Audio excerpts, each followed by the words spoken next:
देखिए, सीखना अभिनय के लिए आवश्यक है कि नहीं है, ये कंट्रोवर्शियल बात हमेशा उठती रही है।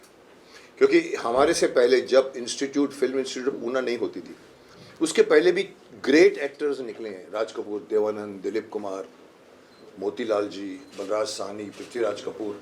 किसी ने एक्टिंग कोर्स नहीं किया था, किसी ने स्टेज किया होगा, जिसने पृथ्वीराज कपूर हमारे स्टेज करते थे। मैं समझता हूँ कि आदमी उस ज़माने में ट्रायल एंड एरर करके सीखता था। दिलीप साहब की फिल्म अगर आप ज्वार भाटा देखो और आगे जाके उनकी अगर आप अंदाज देखो या मुगल आजम देखो, तो आपको दिखेगा डिफरेंस आया। वो डिफरेंस उनके खुद करके एक ट्रायल एंड एरर करके आदमी को खुद मालूम पड़ता है कि मेरे अंदर क्या है। बट एक्टिंग कोर्स सीखना आजकल ज़रूरी इसलिए हो गया है कि आजकल किसी प्रोड्यूसर के पास टाइम नहीं है। कैमरा ऑन करने के बाद में अगर आपने 20 टेक दिए तो नेक्स्ट टाइम बोलेंगे भगाओ इसको, बुलाओ मत। So you have to be confident in front of camera. Plus the teaching years or 6 months, 3 months gives you an idea to discover yourself. कि मैं किस रोल में अच्छा हूँ, मैं एक्टिंग कॉमेडी कर सकता हूँ कि मैं विलन कर सकता हूँ, ये आपको डिस्कवर करना पड़ता है। फिर आपके एक इंस्ट्रूमेंट दी गई है बॉडी की, जिसको आपको ट्रेन करना है, ट्यून करना है। आपको अपनी आवाज़ पे काम कीजिए, आप अपने लुक्स पे काम कीजिए, आप परफॉर्मेंस धीरे धीरे करते हो, इम्प्रोवाइजेशंस करके धीरे धीरे खुलते हो। तो फ़र्क इतना है कि जो आदमी एक्टिंग कोर्स करके आएगा वो कैमरे के सामने थोड़ा सा फपलाएगा नहीं, और एक नया एक्टर आता है। मैंने कई बार देखा है कि उस ज़माने में तो आवाज़ करती थी कैमरा, और वो नया लड़का आया तो प्रोड्यूसर की ऐसे हार्ट ऊपर जाता था। मालूम पड़ा कि वो एक रीटेक दो, किसको पकड़ के लाए हो तुम यार, वो बोलते थे उनको, नेक्स्ट टाइम मत बुलाना इसको। उस ज़माने में था, लेकिन अभी को फ़र्क नहीं पड़ता। अभी तो आप चिप्स है, आप 25 टेक कर लीजिए। But a director always prefers an actor who does work, because सब वो लोग सिर्फ हीरो हीरोइन को भाव देते हैं। बाकी जितने भी लोग होते हैं उनको होता है कि यार जल्दी कर यार, किसी और को लेकर आ यार। So it's essential for today's strugglers to go through a acting course. Yes sir, ये भी सुनने में खबर आया कि शक्तिमान पे फिल्म भी बनने वाली है और रणवीर सिंह को शायद अप्रोच किया गया है, तो कितनी सच्चाई है? मेरे क्या बोलते हैं, सेंसिटिव स्पॉट पे टच मत करो। That I can not say anything about Shaktimaan right now. Shaktimaan बन रही है, 3 फिल्म बन रही है, ट्रायलॉजी बन रही है, 100-200 करोड़ के ऊपर का बजट जाएगा एक फिल्म का। बट मैं आपको अभी तक इतना बता रहा हूँ कि बन सकती है, बन रही है। बट कौन होगा उसके अंदर, कौन डायरेक्टर होगा, कौन एक्टर होगा, ये मुझे भी मालूम होते हुए भी नहीं मालूम। So I cannot commit. Let us wait. It's very, it will be very soon we will disclose everything. बस इतना बता दीजिए। कोई चुप रहेगा वहाँ पर, कोई बोलने वाला आदमी? कौन बोल रहा है उधर? Please silence. ओके भाई। सर, आपसे कोई बात पूछना इसलिए जरूरी होता है क्योंकि आप बेबाक बयान देते हैं और ईमानदारी के साथ बोलते हैं। सर, मैं बहुत बदनाम हूँ इस मामले में। ईमानदारी से बोलता हूँ, आजकल ईमानदारी से बोलना भी गुनाह हो गया है। नहीं, ये तो बहुत अच्छी बात है, तभी हम पूछ सकते हैं चीज़ को। अभी लाल सिंह चड्ढा को लेकर बहुत कंट्रोवर्सी क्रिएट हो रही है कि देखना चाहिए फिल्म की नहीं, तो जो इंटॉलरेंस का बयान दिया था आमिर खान ने 7 साल पहले, आपकी समझ से कहाँ तक सही कहाँ तक गलत है इस चीज़ को लेकर?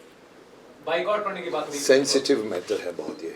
आज हम जिस पायदान पे खड़े हैं, हम आज हम एक क्या बोलना चाहिए क्या नहीं बोलना चाहिए, एक धर्म संप्रदाय ने दिखा दिया हमको कि खबरदार आपने ऐसी कोई बात बोल दी। सुना होगा, उसके ऊपर रिएक्शंस भी देखे होंगे आपने। बड़े बड़े रिएक्शंस आए। उससे उल्टा होता है कभी जब, तो हम हिंदू हैं जो सहिष्णु मानते हैं अपने आप को, मैं उसको कायर मानता हूँ। हमारे पे मुगलों ने इसलिए अटैक किया कि हमने कहा आइए आइए, हम तो अतिथि रहे, वो सब भव है। ऐसा नहीं साहब, आपको रिएक्ट करना पड़ेगा। अगर आप, इसीलिए मैंने हिंदू एकता दिवस का शुभारंभ किया है। हर मंगलवार को 7 बजे आप किसी मंदिर में बैठिए, और जैसे वो नमाज पढ़ते हैं, वो मास्क करते हैं, वैसे आप एक दिन 1 घंटे के लिए बैठिए, क्योंकि एकता नहीं है हिंदुओं में।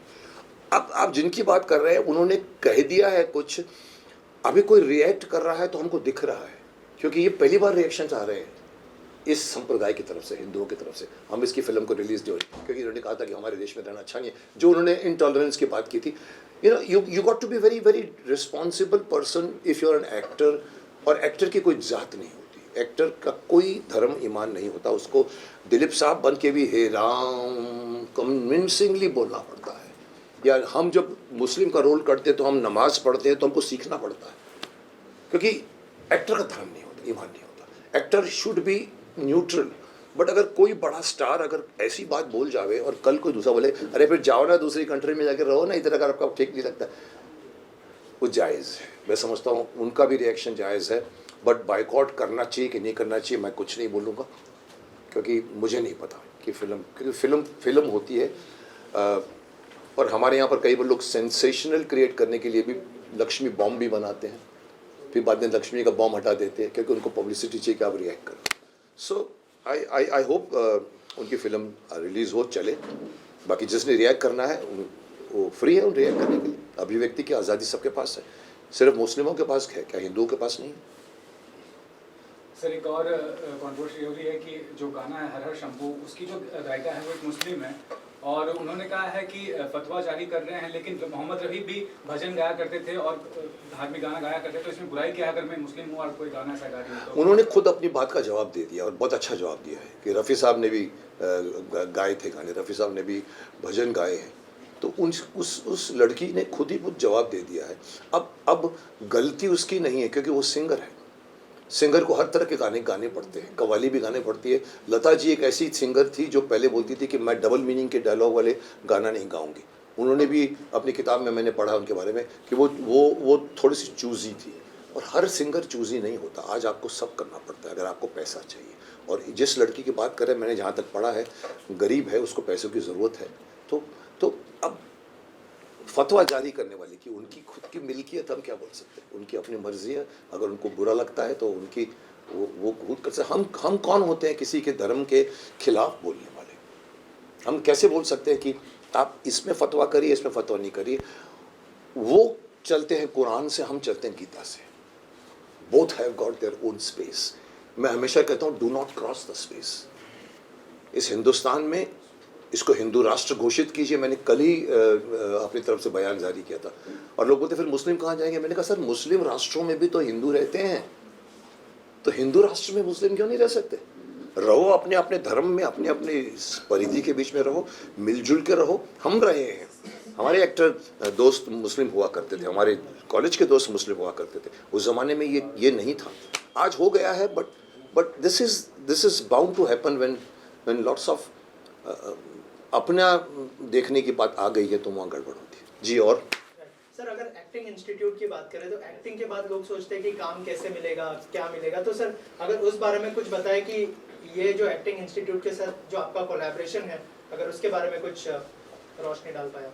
देखिए, बहुत अच्छा सवाल आपने पूछा। ये हर स्ट्रगलर जो मेरी क्लास से भी निकलेगा, सुभाष गही जी की क्लास से भी निकलता है, वो कितना चार्ज करते हैं, हम कितना चार्ज करते हैं, सब फ़र्क होने के बाद में कोई एक्टिंग इंस्टीट्यूट कभी भी एक्टर को ये नहीं बोलती कि तेरे को मैं अपनी फिल्म में लूँगा। सुभाष जी ने भी किसी को अपनी फिल्म में लिया ऐसा दावा नहीं लिखा जाता। हम आपको ट्रेन करते हैं, हम आपकी बॉडी को ट्रेन करते हैं, हम आपको सिखाते हैं कैमरा कैसे फेस करना है, आप अपने आप को पहचानिए और काम कीजिए। उसके बाद में हम आपको एड्रेसेस देंगे जहाँ पर ऑडिशंस होते हैं, हम मदद करेंगे। जैसे मैं ओपनली बोलता हूँ, जिस दिन मैं शक्तिमान बनाऊँगा ये सब लोग मेरे शक्तिमान में रहेंगे, ये मैं बोल सकता हूँ। उससे ज़्यादा मैं नहीं बोल सकता कि मैं किसी को फ़ोन करूं मेरी क्लास का है इसको ले लो। नहीं साहब, कोई किसी का माई बाप नहीं है इस इंडस्ट्री में। उसके बाद फ़र्क इतना है कि आपको हम बताएंगे ऑडिशन कहाँ होती है। Now you try, you are with a certificate and with your body which is enhanced now, उसको जाके आप, और ऑडिशन पे डिपेंड करता है। पहचान से बहुत कम आप समझ के चलिए, किसी के बोलने पर कोई नहीं लेता। जिसको लेना होता है वो, उसको अगर ज़रूरत है तो वो उसको ज़मीन से उखाड़ेगा। वो लड़का आया था यार, उसके बाल से टेढ़े मेढ़े बाल थे, उसने वो पहना था, कार्ड फेंक दिया उसने, लेकिन बाद में लगा वो रोल के लिए चाहिए तो सारा उसको ज़मीन आसमान से उखाएगा, उसको बुलाएगा, लेकर आएगा। So it's all depends upon your destiny plus your work. Yes.